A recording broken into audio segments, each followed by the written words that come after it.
मुख्यमंत्री उद्या आहेत शहरामध्ये, तुमचंही आंदोलन एक मिनिट मुख्यमंत्री उद्या नागपुरात आहे, तुमचंही रामरक्षा पठण आहे, 1 किलोमीटरचं अंतर आहे, रामगिरी सुद्धा जवळ आहे. काय तुमच्या आव्हानाला प्रतिसाद मिळालाय का पत्राला? नाही बघा की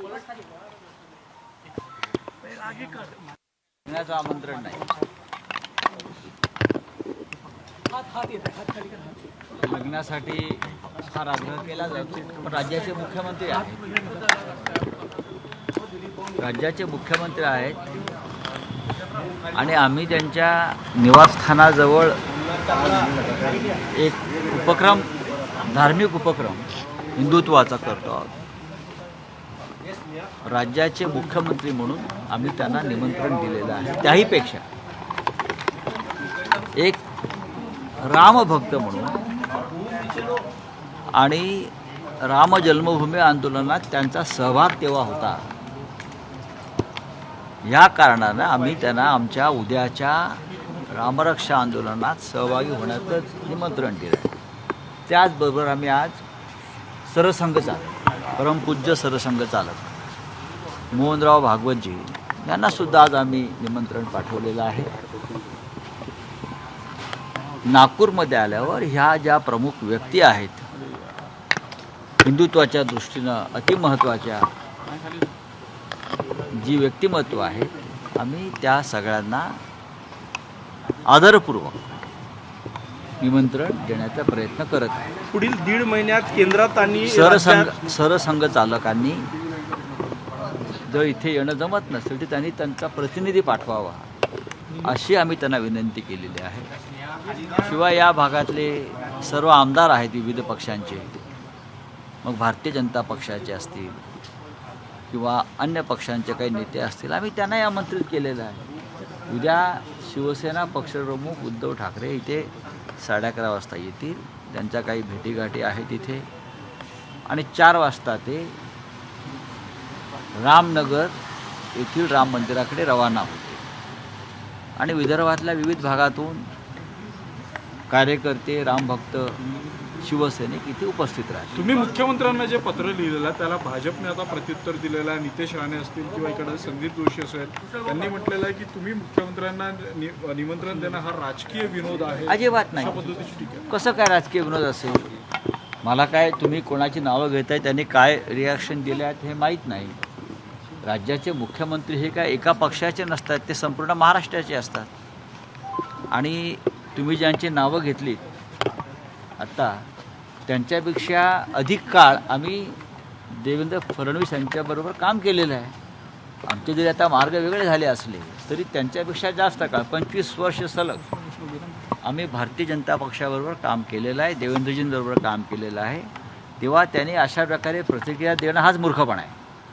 सर, मोहन भागवत जी को निवेदन किया है इसमें शामिल होने के लिए या उनके प्रतिनिधियों को निमंत्रित किया है, क्या पत्र में जिक्र किया है आपने? बात ऐसे है भाई साहब कि हम नागपुर में अगर हमारा कार्यक्रम हिंदुत्व का कर रहे हैं तो नागपुर में राष्ट्रीय स्वयंसेवक संघ का मुख्यालय है. उस नाते नागपुर ये हिंदुत्व की एक उपराजधानी या राजधानी है, हिंदुत्व की भी राजधानी है.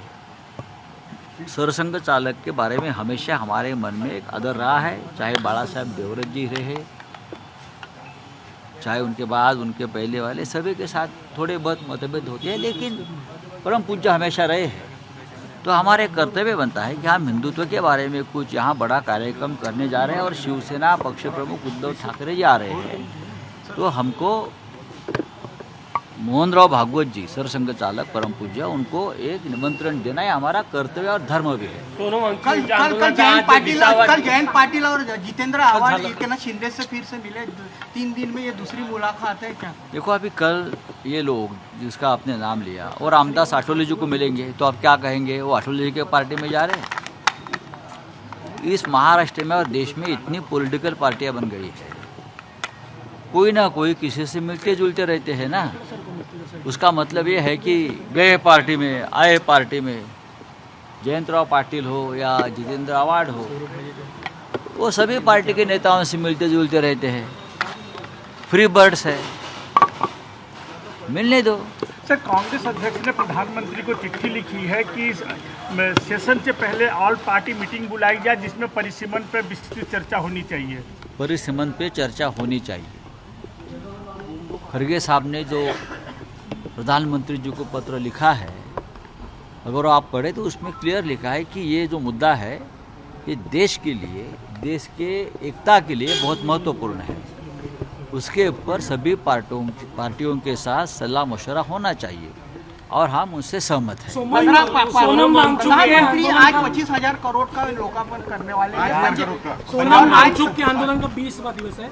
डॉक्टर ने कहा कि ऑर्गन फेलियर भी हो सकते हैं और ऐसी भी जानकारी कि उद्धव ठाकरे जी भी उनके साथ मिले और हाईकोर्ट ने में भी दिशा निर्देश दिया कि हर व्यक्ति की जान सुरक्षित होनी चाहिए। तो कर लीजिए, हाईकोर्ट को बोलिए आप जाइए और प्रधानमंत्री को निर्देश दीजिए और ये भी निर्देश दीजिए नीट पेपर लीक में जिस मंत्री की जिम्मेदारी है उनका इस्तीफा लेकर ये अनशन छुड़वा दीजिए। हाईकोर्ट और सुप्रीम कोर्ट की बात अगर हमारी सरकार मान ली थी तो देश का पूरा चरित्र बदल जाता। अब दूसरी बात है, 20 दिन हो रहे हैं सोनम वांगचुक जी के अनशन को। वहाँ और एक लड़की बैठी है जिसका नाम है 20 साल की लड़की भी उनके साथ अनशन कर रही है। उनकी तो परिस्थिति बहुत गंभीर है। ऑर्गन फेल्योर की बात अगर आप करते हो तो कोई या ये रिपोर्ट प्रधानमंत्री तक नहीं जा रही है क्या? ये रिपोर्ट गृह मंत्री तक नहीं जा रही है क्या? ये रिपोर्ट राष्ट्रपति द्रौपदी मुर्मू के पास नहीं जा रही है? लेकिन ये सभी की संवेदना मर चुकी है। ये सभी लोग सत्ता में बैठे हैं। क्या मोदी कैबिनेट में एक भी मर्द ऐसा कोई मंत्री नहीं है? मोदी के कैबिनेट में कोई ऐसा एक मर्द मंत्री नहीं है जो मोदी के सामने कहे कि जो आप कर रहे हो गलत है और सोनम वांगचुक की जान बचाना ये देश का कर्तव्य है।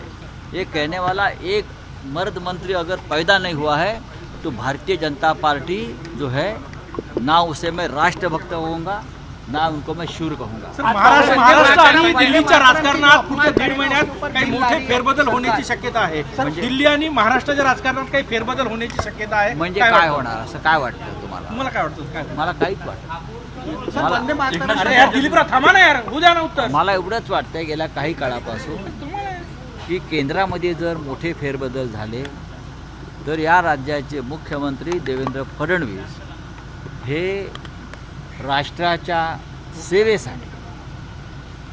सेवेसाठी केंद्रात जाऊ शकतात।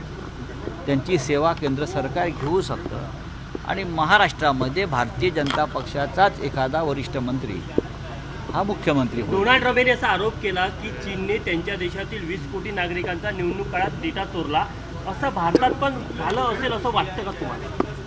बघा, ट्रम्प यांनी जे ठामपणे सांगितलेलं आहे तो भारतीय निवडणूक पद्धतीत झालेल्या घोटाळ्यामुळेच सांगितलेलं आहे। भारतामध्ये सुद्धा असा घोटाळा झालेला आहे, डेटा चोरलेला आहे, मतदार चोरलेले आहेत, मतं चोरलेली आहेत। ट्रम्प यांनी भारतामध्ये झालेल्या घोटाळ्याचा जर अभ्यास केला निवडणूक, मग त्यांना मोदी ही काय चीज आहे हे कळेल।